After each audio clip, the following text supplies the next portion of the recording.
हुजूर गौसे पाक, महबूब सुबहानी, किंदील नौरानी, शाहबाज लामकानी, शेख सैयद अब्दुल कादिर जेलानी। गवैया था गौसे आजम के जमाने में, गाने गाता था, तो गौसे आजम उसे समझाते थे कि ये तरीका दुरुस्त नहीं।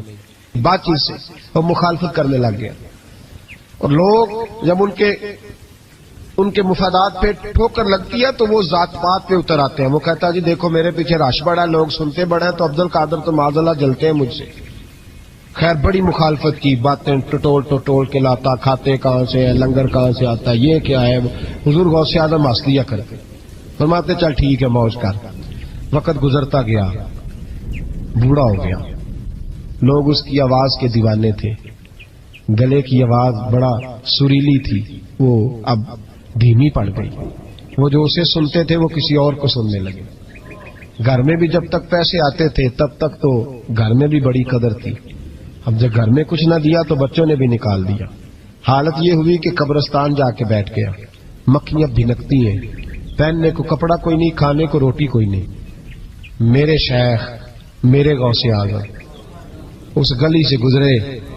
जब गौसे आजम गुजरे तो उसकी हालत देखी तो महबूब पाक का वो तरीका याद आ गया। सलाम उस पर कि जिसने दुश्मनों को भी कवाएं दी, सलाम उस पर कि जिसने गालियां सुनकर दुआएं दी। तो हुजूर गौसे आजम घर गए, गुलाम को बुलाया, फरमाया 100 दिनार ले जा, उस गवैये को दे आ, बताना ना किसने भेजे, दे के लौट आना। वो कहता मैं गया तो बड़ी बुरी हालत, फटे हुए कपड़े, खस्ता हाली।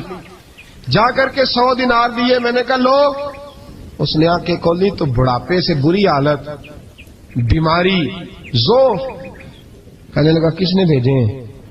तो मैंने कहा मुझे पहुंचाने का हुक्म है, बताने का नहीं। तो कहते उसकी आंखों में आंसू आ गए। कहने लगा मैं भी सारे बगदाद को जानता हूं, मुझे पता है इस हालत पे अगर मुझ पे कोई करम कर सकता है तो वो अब्दुल कादिर जिलानी है। मुझे भी पता है, मैं भी जानता हूं। इस हाल में गिरे हुओं को थामना अगर किसी का तरीका है तो वो गौसे आजम का ही है, वही मुझ पे करम कर सकता है।